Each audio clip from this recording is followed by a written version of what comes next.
right, folks. Well, thank you all so much for coming out tonight. My name is Robert Hayes. I'm the Community Outreach Librarian and Head of Technical Services here at the Tewksbury Public Library. Ken is donating his time tonight. What a guy. But in general, I want to thank the Friends of the Tewksbury Library who sponsor most of our programs here at the library for adults, for teens, for kids, both in person and virtual. We couldn't do what we do without the Friends of the Library and their support, so we thank them very much.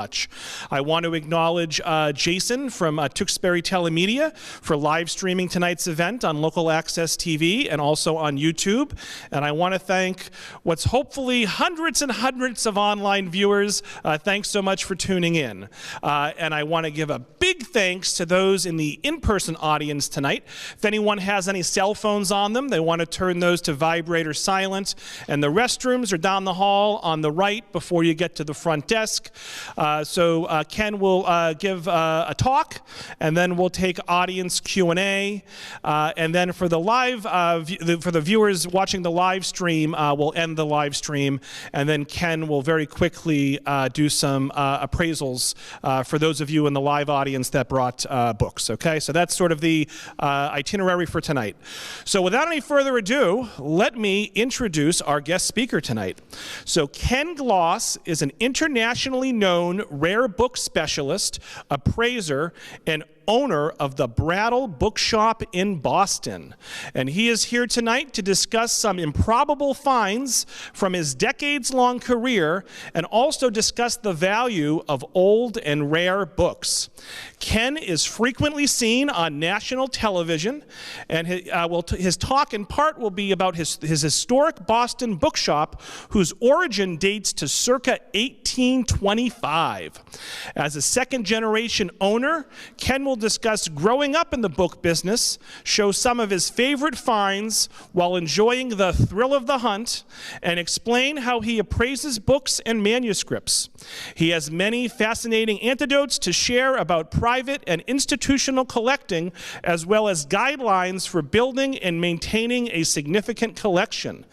And as I mentioned, the talk will be followed by a Q&A session and free verbal appraisals of books participants have on hand as time permits, and additional appraisals may occur at his shop in Boston at a later mutually agreed upon date. So the hundreds of folks who are watching on YouTube and the 30 or so folks in the room, let's give a big in-person and virtual round of applause to Ken. And I'm actually going to ask you a favor. Can I have a copy of the introduction? It was very nice and very well put. Basically, I'll go over a little of what I do too.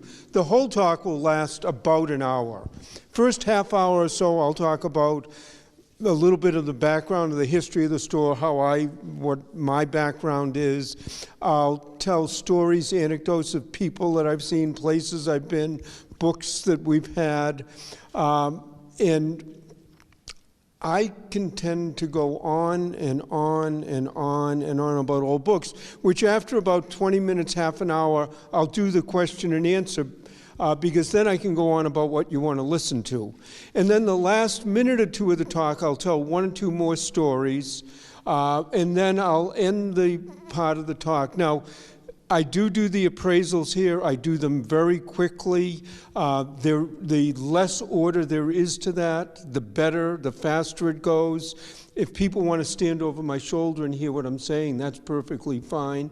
One of the things that happens now, the fact that I'm getting a little bit older, my wife says now I only work half a day.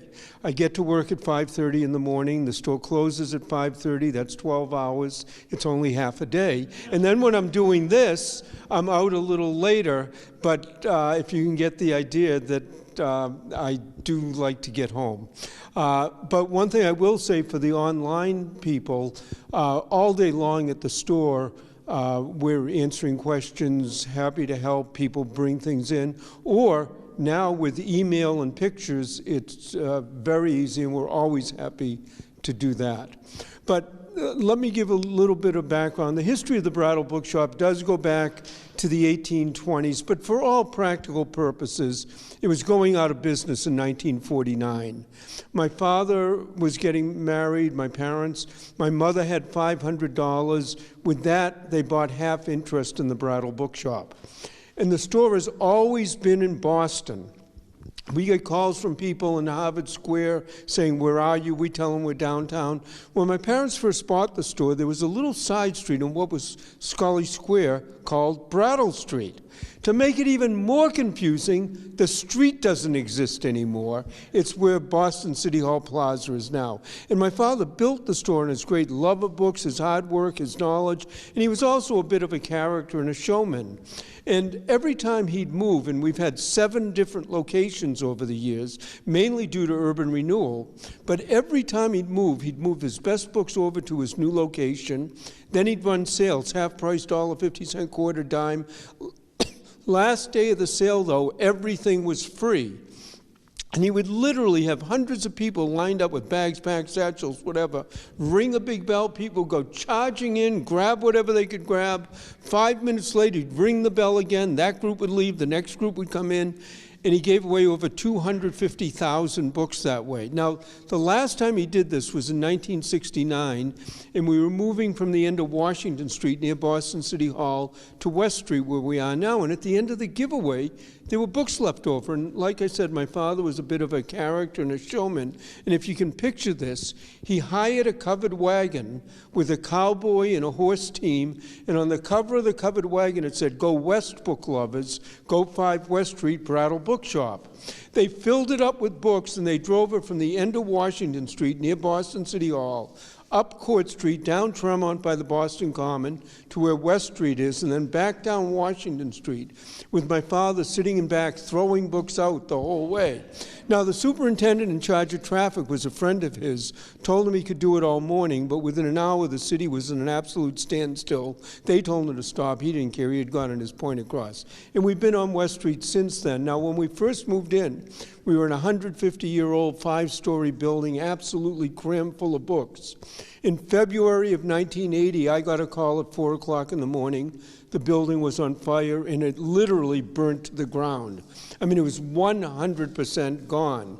And essentially, we had no insurance. As a matter of fact, the insurance didn't even cover the demolition of the building. If any of you have commercial buildings, ask about demolition insurance. But in any case, but we wanted to keep going, continue, not go out of business. We found a storefront a few doors up the street. We rented folding tables. People either gave us, sold, donated books. Kevin White, who was the mayor at the time, came down with a carload of books, and we opened a month later. Now, there was a meager stock, but the main thing was just keep going. Over the next 4 years, we slowly but surely rebuilt the stock.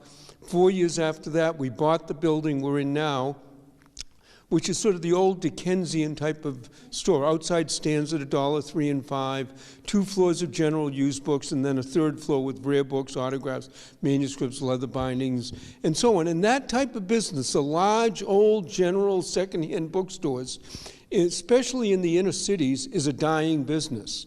And it's not dying because people don't like books, buy books, sell books, read books, like books, but particularly in the inner cities, property value has gone so high, that rent has gone so high, that old bookstores, which I can assure you are not the most efficiently run businesses in the world, one right after the other have been going out of business. So I hope to do this for years to come. We bought the building in the early 80s. I have daughters who are in their 30, now 140. I don't think they have a plan to come into it the way I have. And I've done this all my life. My parents say my first word was book. I honestly don't know, but I'm sure they were talking about them all the time. Maybe it was. And I worked after school in elementary school, junior high school, summers during college. I have a degree in chemistry from the University of Massachusetts. I was going to get a doctorate at the University of Wisconsin, but in 1973, I needed a year off. My father's health wasn't that good. That year now has been a little over 50 years, and I don't regret that I'm doing this and not in a laboratory somewhere. And a lot of the fun of it is the people, the books, the things, the characters. As a matter of fact, speaking of characters, sometimes it's not even the customers, sometimes it's even our employees.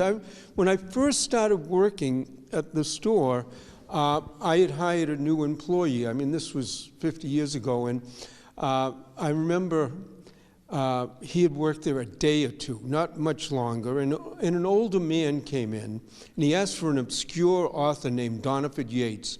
I knew who Doniford Yates was. He was a novelist and so on. We went over, looked. We didn't have any Doniford Yates books. I asked him if he wanted to leave his name. At the time, we had index cards keeping people's names. He said, no, maybe I'll check back or I'll come in again later. And my employee, the man left, and the employee goes, does that man come in here often?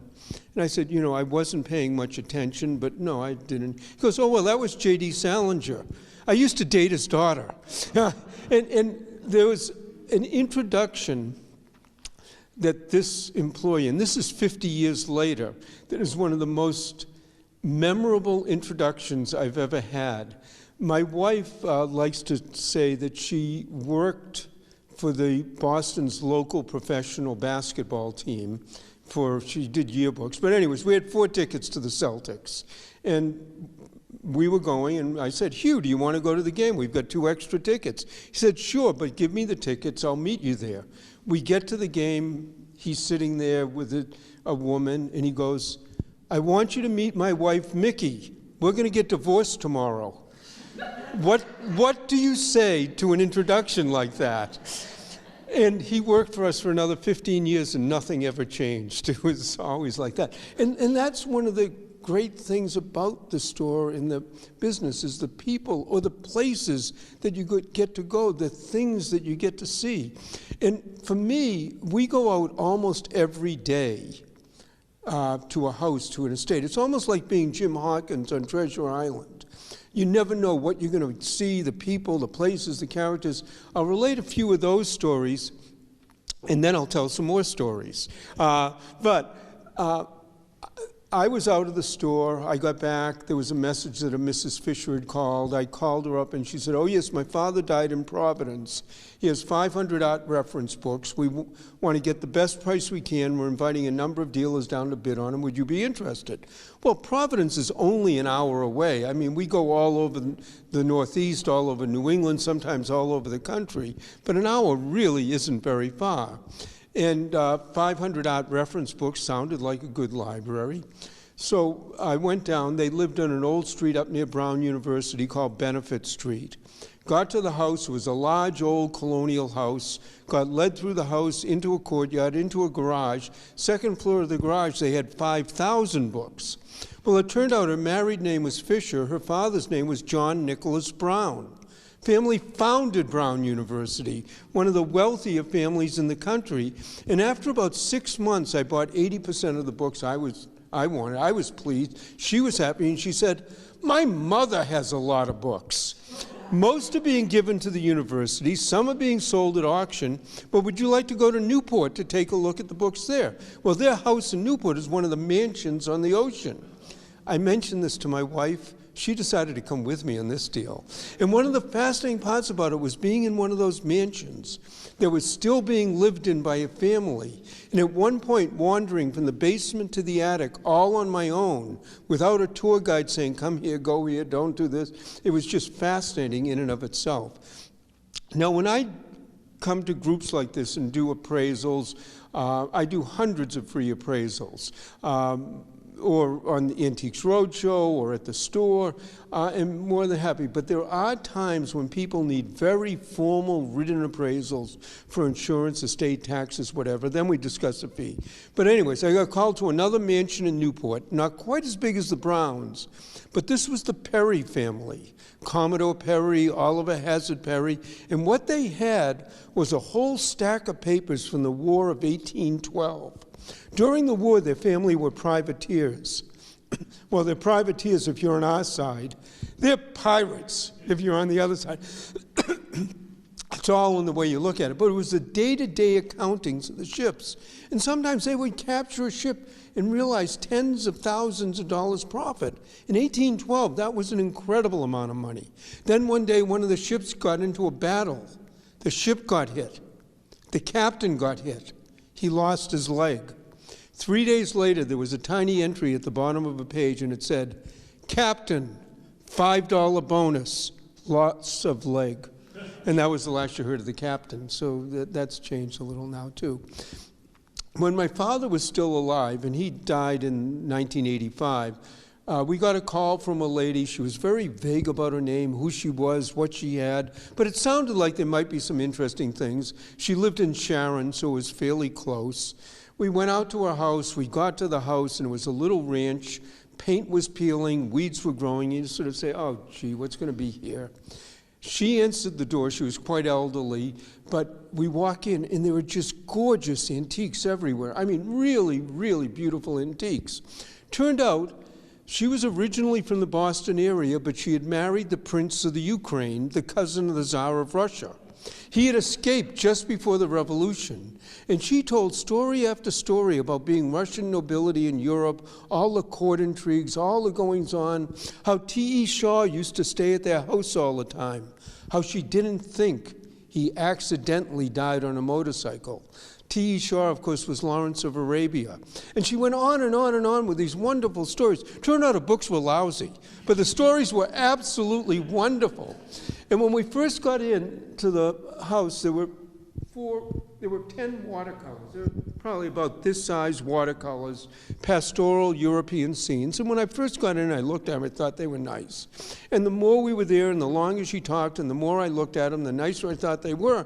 And I finally said to her, you know, those 10 watercolors, they're really nice. And she sort of said, oh, yes, they're all Turners. So she had 10 original Turner watercolors, probably $1 million worth of painting. And it's like, oh, yes.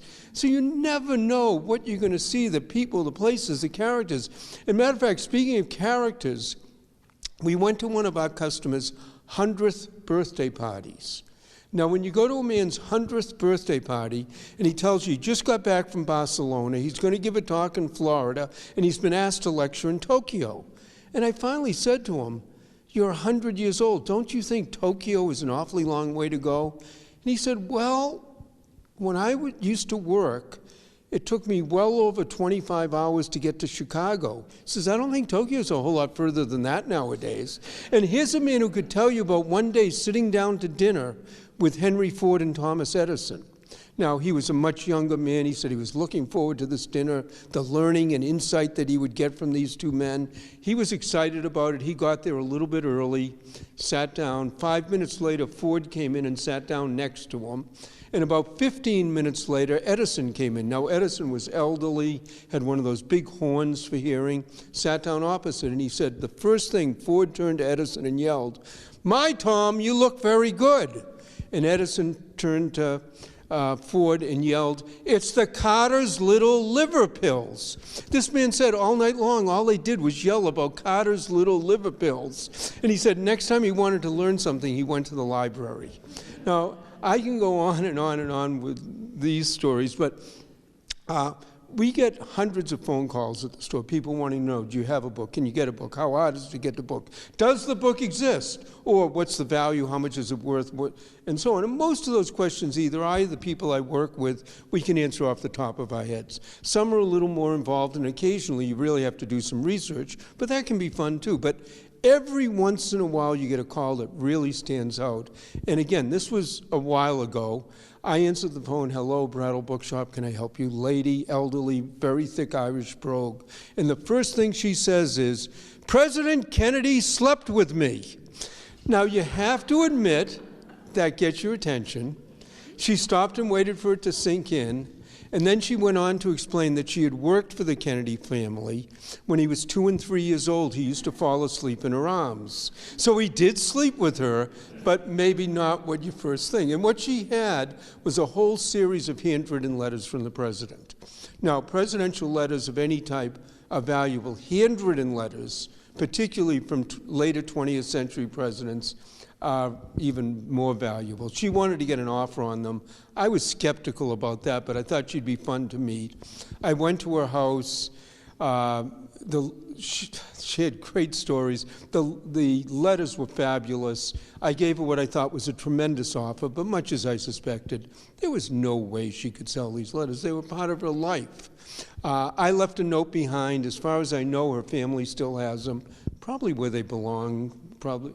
But who knows? Maybe someday I'll hear about them again. And it can be a lot of fun, or some of the things that we get to handle, touch, hold, either buy, sell, appraise. I get asked, what are some of the most valuable or most interesting things that we've had? Well, every once in a while, there's a museum that I'm a member of. They'll call me in and say, they need an insurance appraisal. They're loaning something in their collection to another museum for an exhibit, and they need to have an insurance policy while it's moving. And I like to be able to help them when I can. And they called me one time and they said, would you do it? And I said, yes, I'll do this, but I want to do it from the original. I don't want to do it from your website. I don't want to do it from a copy. I want to see the original. They said, no problem, make an appointment, come down. I made the appointment, went down. I'm holding and reading a 4-page handwritten account of Paul Revere's Ride by Paul Revere. I mean, the fact that that even exists, and you're reading it, and it's amazing. I mean, another time I got called by an institution to do some appraisal work. They didn't say what it was, but they wanted appraisal. But it was a room, well, it was a basement, so it wasn't quite as arch ceilings as this. But they had a table, and they had some documents on the table. And again, I was there with my manager, and we had no notice what it was going to be. And I looked, and there was a Bill of Rights, the Pilgrim Charter, and there was a printed copy of the Declaration of Independence. It wasn't the first. It was a year later, but it was the first one that ever had the names printed. Because when you really think about it, if you signed the Declaration and they had lost, they were all traitors. So that, but then across the top, in ink, it was written, "This is a true and authentic copy, John Hancock." So, I mean, I did put my little finger on each one of those things. It's actually, if you go to the Kennedy Library, right across the parking lot is the Massachusetts Museum, the State Archives, and that's where they had those. And what they wanted them, they hadn't opened the museum yet, but they had to do a little bit of restoration work on a couple of them, and they wanted to get an appraisal. But the thing that really fascinated me about it that I found out later, the restoration work was being done in North Andover. They actually, when they transported them from Boston to North Andover, they shut down Route 93. They literally had a motorcade and stopped all traffic because they didn't want any other vehicles on the road when they brought it up and brought it back. And I just can't imagine shutting down 93, but they did it because they really didn't want any problem with other vehicles, accidents or whatever. I said that I was in chemistry and I liked science, and this is one other that I did get called for an appraisal.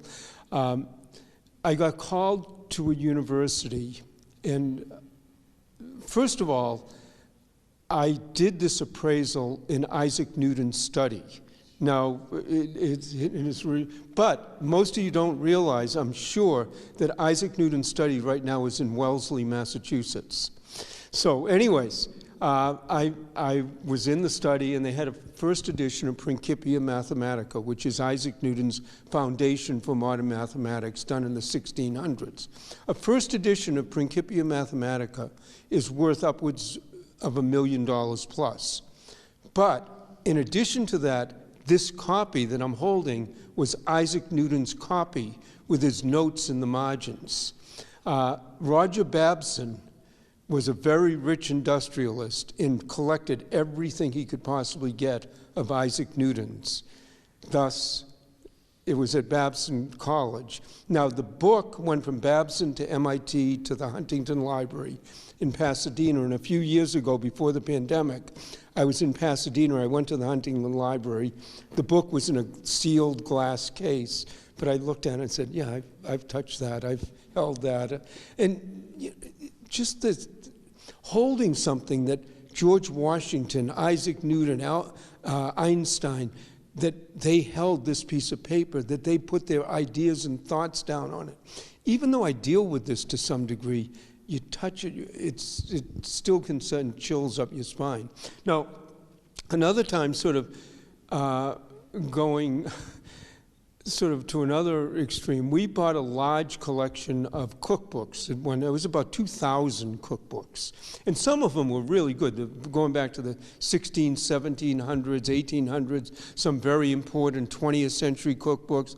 They were really nice. But there was a box of these pamphlets like Baker Chocolate Company, How to Make Jell-O, Gold Medal Flour, little pamphlets, turn of the century.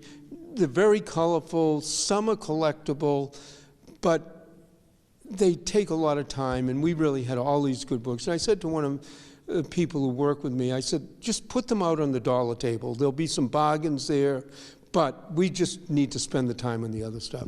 So we put the whole box of these out on the dollar table, and about 2 or 3 hours later, a man comes running in with one of them, and he's beside himself. I mean, it's hard to describe how happy he was.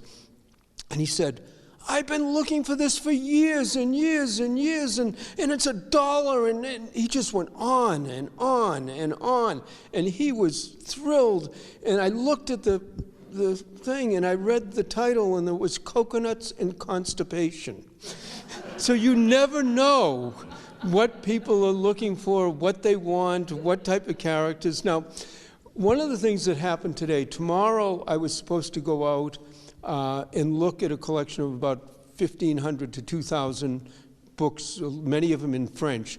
The lady said I had seen them before. I actually checked. Yeah, I did see them over 20 years ago. I had somewhat forgotten, but I had an appointment to see her. She called this afternoon and said, we have to postpone. I have some health issues. And like I say, we go out just about every day. But every once in a while, someone will call to postpone because, you know, health, childcare, life, things happen. And you understand, you say, sure, we'll reschedule. Well, over 20 years ago, one of our customers, who's still a friend, but at the time, he was having some hard times. He had a big book collection, but they were in a storage area in Cambridge. And it was a very good storage area. It had lights, it had electricity and all of that.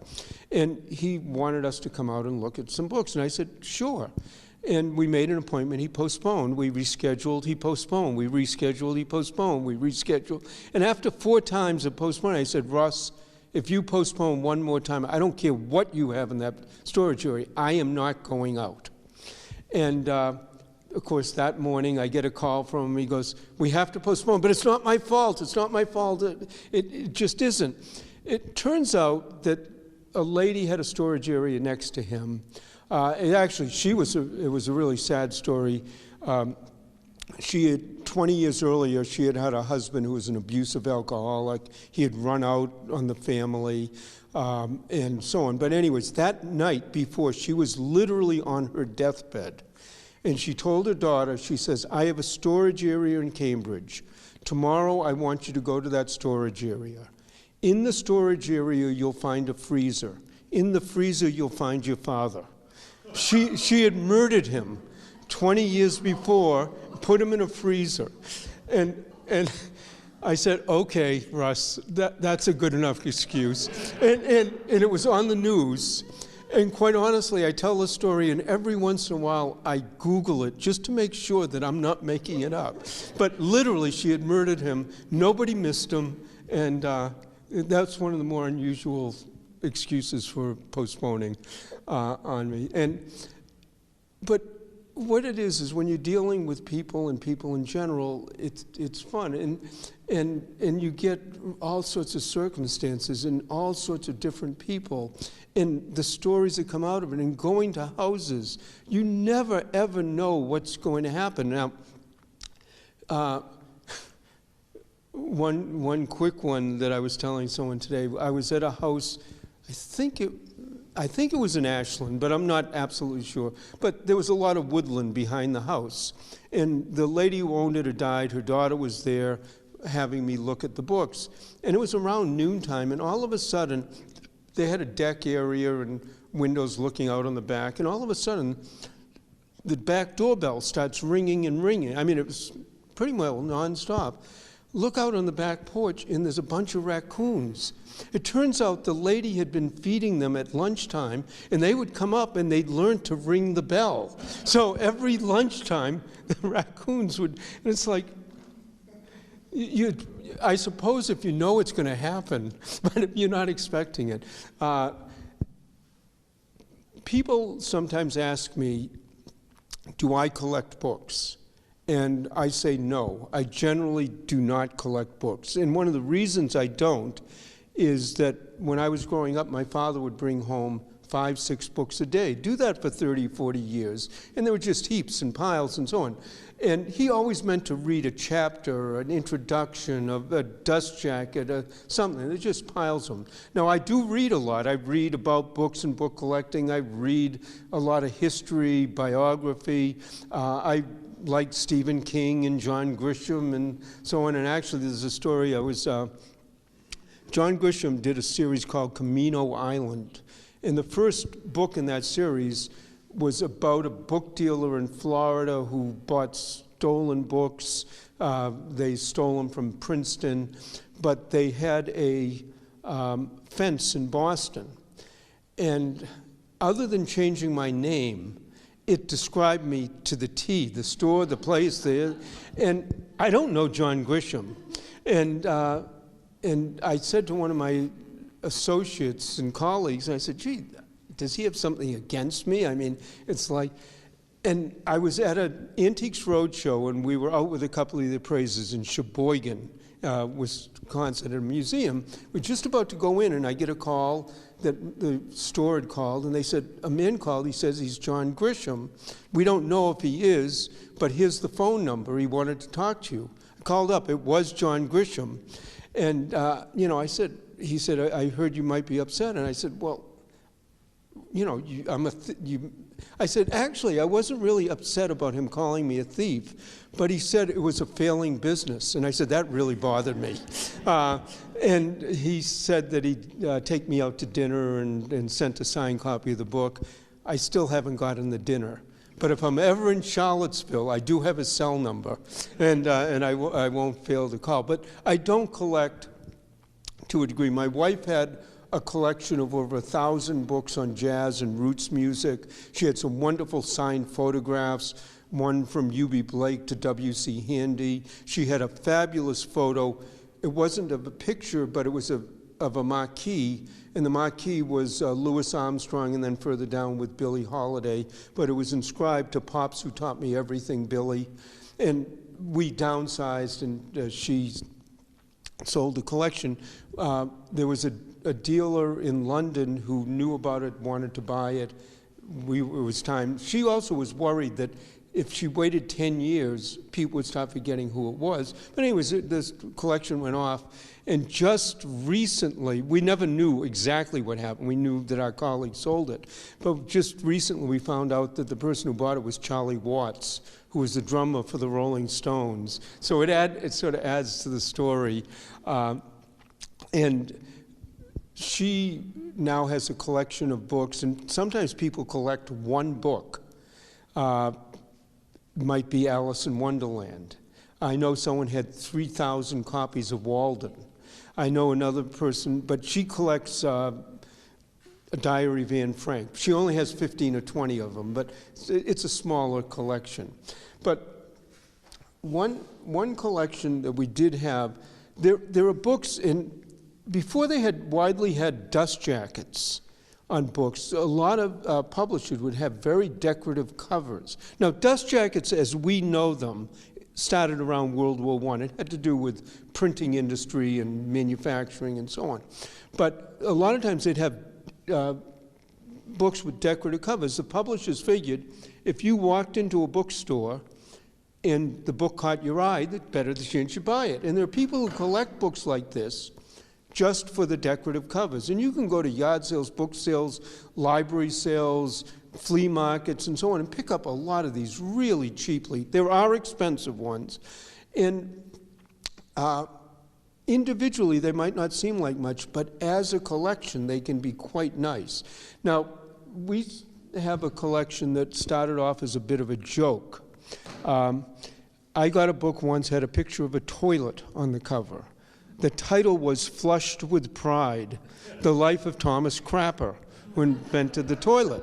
So I brought it home, I showed it to my wife, she took one look at it and said, we have to put this in the bathroom. So we did. A few days later, I got another book that had a big eye staring out of the cover. The title was We Never Sleep. It's History of the Pinkerton Detective Agency, but with a big eye staring at you. I said, put that in the bathroom too. Now, this is a little half bathroom with no shower, no steam. Next thing you know, we built bookshelves, and now there are about 400 of these Victorian-style illustrated books in the bathroom. People walk in, they're a little taken aback, but loads of reading material. And then one of the rules of the collection is that nothing can be valuable, because every once in a while a book will fall off the shelf, and you can imagine where it ends up. One of the things that I do collect, and you won't be able to see this, but if you get an idea of it, this is page after page that has either not a paragraph, but a couple of words, a phrase, maybe a part of a sentence. Every single one of those is a story. So I have hundreds and hundreds of stories about people, books, book collecting, and so on, and I collect them. I keep adding, and I could do a whole lecture by putting this on the wall and throwing darts. Now, I wouldn't, because you have nice walls here, but I could easily just keep throwing darts at things. And I mean, one of the times I got called to Drake it to do to buy some books. And it was a little World War II type ranch house, nothing special. And, you know, it's fine. I walk into the house, and it was a younger man, and he was showing me around. They had some nice things. And then on the kitchen table was this big roll of paper. It was the manuscript for On the Road, the original manuscript that Kerouac, turned out Kerouac was his uncle, but this manuscript, I got to pick it up, to hold it, to touch it. Now, they eventually sold for $2.5 million. I didn't get to buy it, but I could say that I touched it and held it and so on. Now, one of the things that I'll talk about a little, and I hope all of you watch Antiques Roadshow, and one of the reasons I really hope you watch it is because I really enjoy doing it. I've been doing it for 20 years, and the more people watch it, the better the ratings. The better the ratings, the more likely PBS is to fund it year to year to year. So I really hope you do, but it's a fun show to do, and I'm particularly lucky because usually my wife can come with me. Almost always we can go at least 2 or 3 days early and actually see the places. And any place you go in this country, if you have a little time and effort, it is gorgeous. The people are absolutely wonderful. Do not talk about politics and religion, but it's really beautiful. And why would I ever go to Fargo, Boise, Omaha? I mean, it's just beautiful. It's wonderful. But in any case, the way that show works is you appraise for a day. It used to be at convention centers. Now it's at estates and venues that they have, and you appraise for basically a day, a lot of times from 7 in the morning, sometimes till 7 at night, nonstop. One of the things people don't realize is we're not paid. And then when I say not paid, we don't get airfare, hotel, meals. It's public television. But what we do get is if we get on TV, there are 8.5 million people who watch the show. But there's also no guarantee that we'll get on TV because it's not preset. They do a few things early in the morning, some of the bigger furniture maybe, but it's not preset. So you're there, and there are like 3 book appraisers next to the posters, next to the art, next to the whatever. There are about 75, 80 appraisers at a show. 3,000 to 4,000 people come to a show. Each person has 2 items, so there's 6,000 to 8,000 items. They get appraised. They tape maybe a little over 100, which makes up 3 hours of television.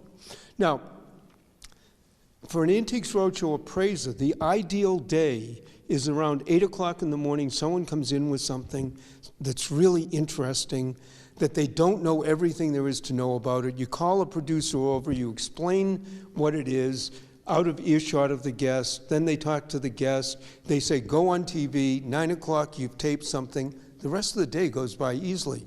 But if it's 4 or 5 in the afternoon and you haven't taped anything, there's a good chance you've gone all the way out there and you're not going to. And one of the cities, this was Kansas City, I got called. Someone came in, and it was 9 in the morning, and he had a few things from Pope John Paul, some rosary beads, a few little signatures, nothing really great. But then he started pulling out some photographs. And I'm looking, it's getting very interesting. It turned out this man was the pilot that flew the Pope and his entourage around the United States in the 70s. And he started telling stories about what was going on behind the scenes. And it's getting more and more interesting. I'm going, wait a minute, this might be good. And one of the things is, usually when you see a picture of a person with the Pope, it's a very formal setting. The Pope is in his vestments, holding the ring out. People kneel, they kiss the ring, get a photo taken, and it's very formal. This picture was the pilot was sitting in the cockpit in the pilot's seat with his uniform on. The Pope actually was in his full vestments, but he was literally like this, leaning over, signing the man's Bible. And I'm going, oh, this is great, and so on. So I said, okay, let me see the Bible. He goes, oh, I didn't bring that. And I go, can you go get it? And he said, no, it's Saturday. It's in a safe deposit vault, and so on. Something came in later in the day, but in any case. And it's a fun thing to do. My wife did it a year or two. She didn't enjoy standing there for 12 hours and so on. But when you come to do appraisals, either in the store, at events, at things like this, most people are happy. And when I first started doing this, I know you expect, if I say something's worth $50,000 and you didn't know it, usually people are very happy. But, I always thought, well, if you tell people it's not worth anything, they're not going to be happy. But it turns out most of those people are thrilled. You say, oh, it's not, you have nice ways of saying it's not valuable. And they go, oh, great, now I don't have to worry about it. I can give it to the library. I can give it to my grandchildren. I can read it. It's like freeing them. But you're never going to have everybody happy 100% of the time. So my wife was doing an Antiques Roadshow. And you want to be nice to everybody who brings things in. A lady came in, and she had a book, and she said, this is signed by A. Lincoln. And my wife very nicely took the book, looked at it, opened it up, looked at the signature, and she said, it is signed by A. Lincoln, just not the A. Lincoln we both want it to be. And the lady in this tone goes, how can you tell? And my wife puts the book down, turns it to the title page, and she said, well, the first clue is this book was printed in 1911. And the lady goes, so? And my wife goes, I learned in school that Abraham Lincoln was assassinated in 1865. Lady slammed the book shut, goes, you don't know what you're talking about, and stormed out. Now, it's interesting because, you can convince yourself of almost anything, and it's almost impossible to change someone's mind if in their mind they want it to be that, they're convinced of that. And even as a professional, a lot of times I'll double check with colleagues and so on. Now, again, I can go on and on and on. Why don't I stop and do a few questions, because almost anything you ask me, I can go off on a tangent in any case. And then I'll end with a couple of stories, and then I'll do appraisals and so on. And does anyone have any questions? And if not, I have plenty of stories. Yes? Playbills. Old theater playbills, are they valuable? The question is, playbills, old theater playbills, are they valuable? Most of them, no. But any general question you ask me, there are definitely exceptions. Now, if you have a playbill of Our American Cousin, which was at Ford's Theater when Lincoln was assassinated, that he actually, in 1865, mind you, that playbill's valuable because it's obviously a very important playbill. If you have playbills that might be signed by somebody famous or so on, but in general, the playbills, like if you go to the theaters now and you save them for the last 20, 30, 40 years, there are a lot of those around. And people used to collect them so they could keep track of who was in all of the plays, who was traveling, what cities they played in. But now all that's digitized, so they don't need it for that. So people find them interesting, but generally not terribly valuable. Now, one of the things we got recently was, it wasn't a playbill, but it was a copy of Othello, just a plain old-fashioned copy of Othello, but it was signed by Paul Robeson. So, you know, that adds a whole story. But in general, not. But if you get to playbills going back to, like, the turn of the century, the Abbey Theatre in Ireland, or you get back to Shakespeare's time, the equivalent of what they had, yes. But what you call playbill that you get now, most of them are not. The original cast of Like His Father? Like Your Father? Not, again, one of the problems with some of that is people go, I've got this thing. Well, most younger people now would go, what? Who? What? Matter of fact, one of the things I do at work, sometimes people will come into me and I have something signed by, and I go, yeah, that's really nice, but I have, in my office, I have a oil painting of posies. It's not a great oil painting, but if someone's in the office bringing up like that, and if we have a new employee who's maybe 20, 25 years old, I'll go, oh, Rory, look, that's a painting by Jimmy Cagney. And it's completely blank. So you know, there are some, but time and what people are buying, no, unfortunately not. No? Okay. What I'll do then, okay, yes. I have a weird question. Okay. Finding out my children and grandchildren are not really interested in antiques that much. So I have a lot of antiques throughout the house and different things, furniture, paintings, and so forth. What's the best way to have someone come in and take a look at everything? Is that the best way? Well, the question is, you have antiques. Well, I mean, obviously, I particularly deal with books. So why don't I do it from a book perspective, but this could be what it is.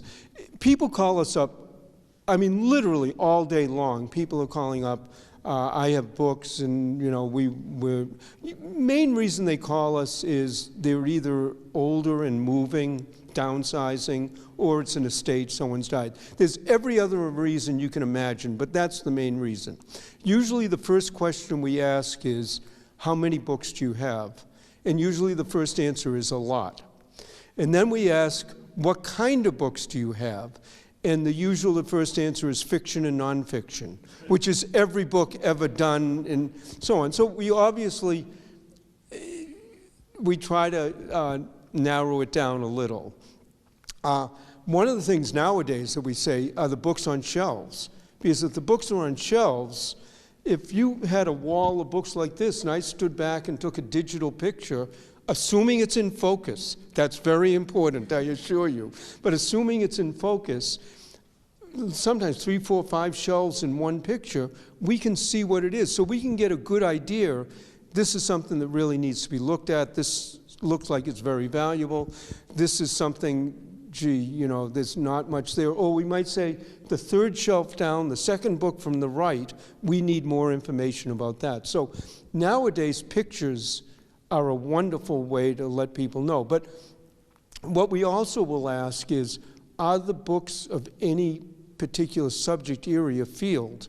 In other words, if someone says, I have 500 books on fireworks and the manufacture of fireworks, nobody casually has 500 books on fireworks. So it's probably an interesting collection. Or it might be 100 books on the War of 1812. So if there's a focus to the collection, usually that's a good sign. Other things you look at, are the books period to what they're about? So in other words, if someone says, I have an old book, and if it's about the American Revolution, well, if it's in the 1770s, it's probably a lot more valuable than the 1870s or the 1970s. So if the book's contemporary to what it is, usually that's better. Usually the less the book is about, the better the book is.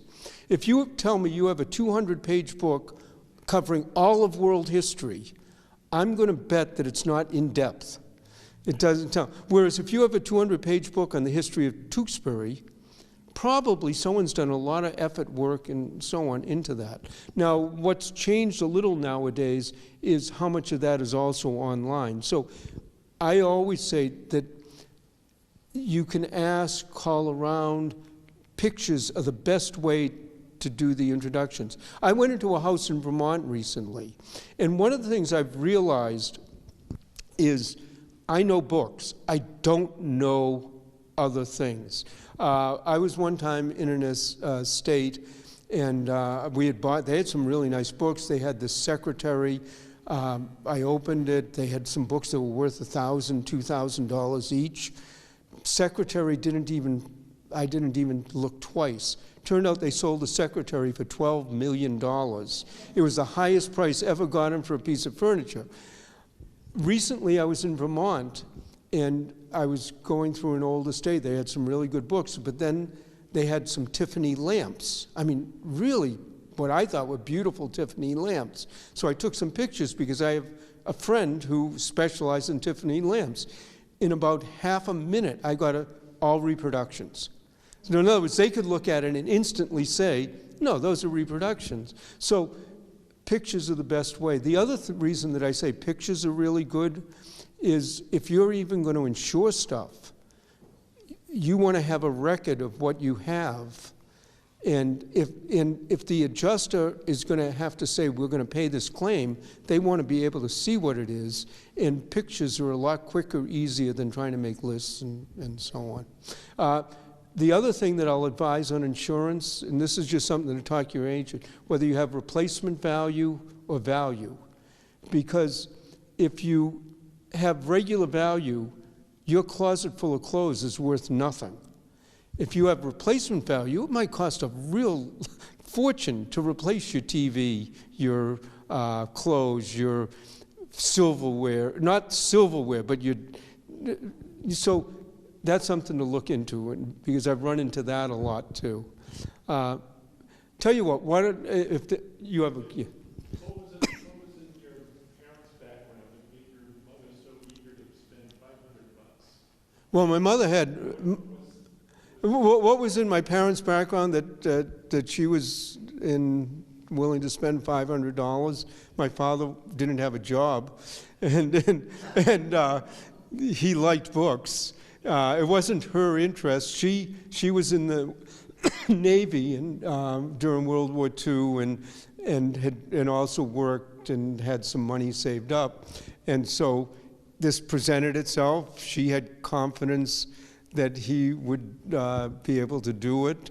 It was shaky at the beginning, but it ended up obviously working out well for her, for me. But no, it was just, it came available, let's try it. Somehow, and sometimes I really wonder how it worked. And there was a customer my father had in about the first year that he was in business. And I'm going to, if there aren't any questions after that, I'm going to tell two last stories, and then I'll end and do the appraisals.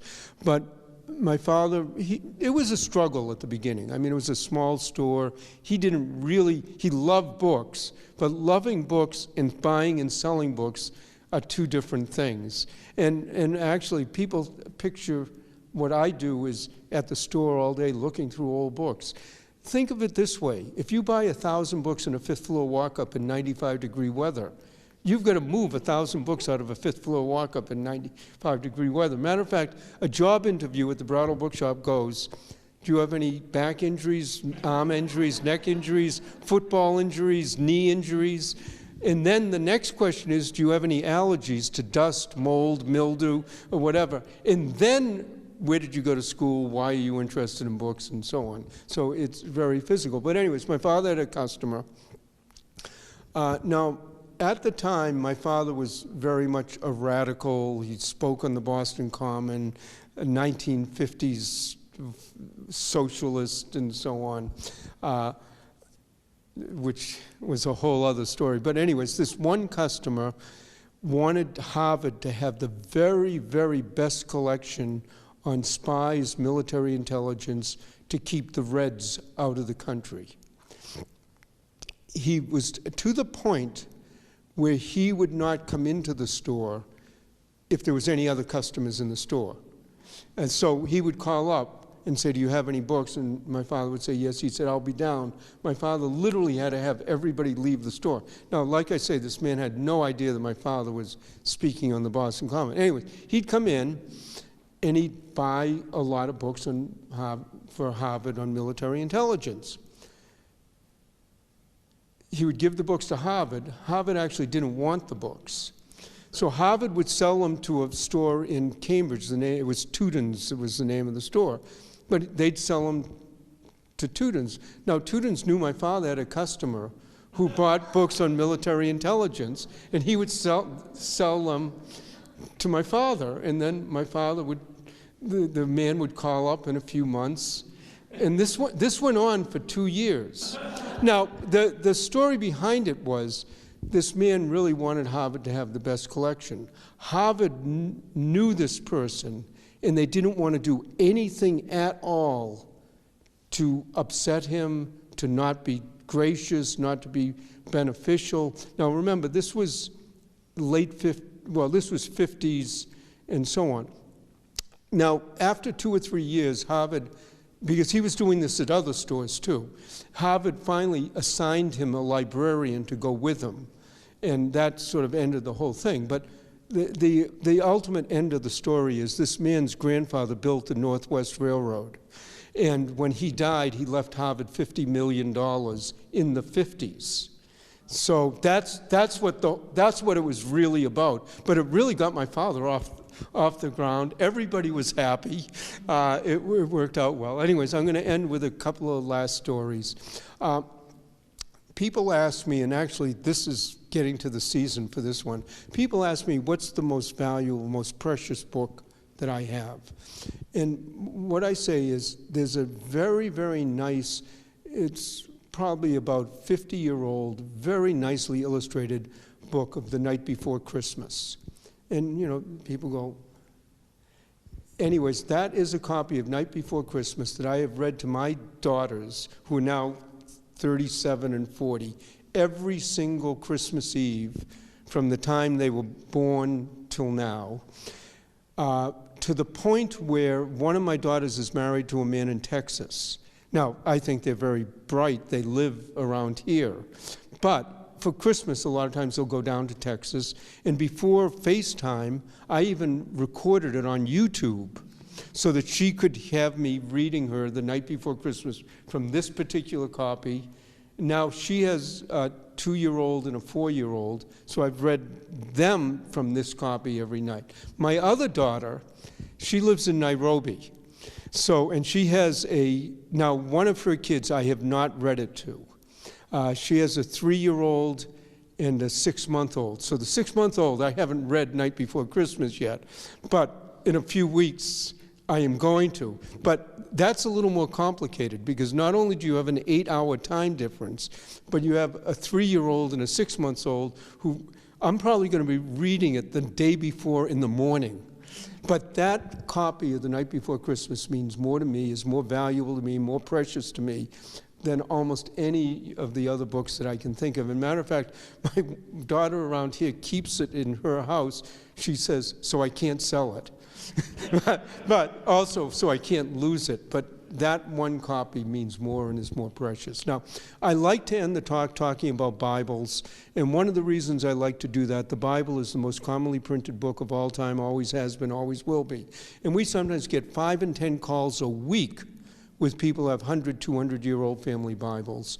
And in most cases, we have to say, if this is your family Bible, it's been handed down through the generations, sentimentally, it's priceless. Monetarily, maybe not so much. Now, if it's one of these big, huge 19th century, beautifully leather-bound, silver clasp, beautifully done, they can run $100 to $300 or so because they make wonderful gifts for ministries, divinity students, whatever. Break a clasp, have a binding go, they lose all that value. Now, sometimes in the beginning, middle, and end of those, there are family births, deaths, marriages, whatever. Local historical genealogical societies love that information, but if they get a digital image of it and maybe the title page, that's all they want. They don't want to have more than that. So now there are valuable Bibles. There's the Gutenberg Bible, the first one done. That if you had a set of that, it would be in the hundreds of millions of dollars. But the first Bible printed in America, the first Bible printed here, there are some very fancy. So there are ones worth checking, but in general, they're not. But I got called into a well over 100-year-old church in Boston to do an appraisal. Now, they had a huge library. It was probably 2 or 3 times the size of this room that they just accumulated. And I spent a day there, and they actually had some nice books. It was actually fun. And at the end of the day, the priest said to me, could you come down the basement? There are some more books. So I went down, I looked. There were some more books I looked at. And then there was a closet. Actually, it was more like a small room. It would be like the corner here. And the priest opened the door, front to back, floor to ceiling, top to bottom. It was stuffed with thousands of old Bibles. And I looked at the priest and I said, what is this? And he said, well, people hate to throw away a book. They feel it's sacrilegious to throw away a Bible. So what happens when a parishioner dies and the family doesn't want the Bible? They come and they present it to the church. And he goes, what do? We very graciously accept it. We don't want to offend anybody. And then we go downstairs, open the door, put it in with the rest of them. He goes, and we can't drive a dumpster up to the back of the church and fill it full of Bibles. That just wouldn't be right. So I use it as an example to say that if you want to give something to a charity, ask them if they want it first. I'll end on one other note. Anyone watching that isn't here, on appraisals, you can always email, call, get in touch, and I will do appraisals for you. We obviously can't do them here.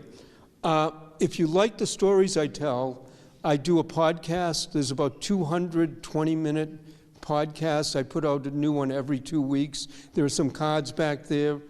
And never feel that if you're calling and asking us questions that you're bothering myself, the people I work with. We'd rather have 100 people call with nothing special than the 101st person say, I just threw away a Gutenberg Bible. And so, that's it. And when you ask someone a question who loves what they do, the problem isn't getting them to answer. It's getting them to stop answering. So in any case, the way I do the appraisals here is anyone who wants to leave can leave. Anyone who has things, just crowd around.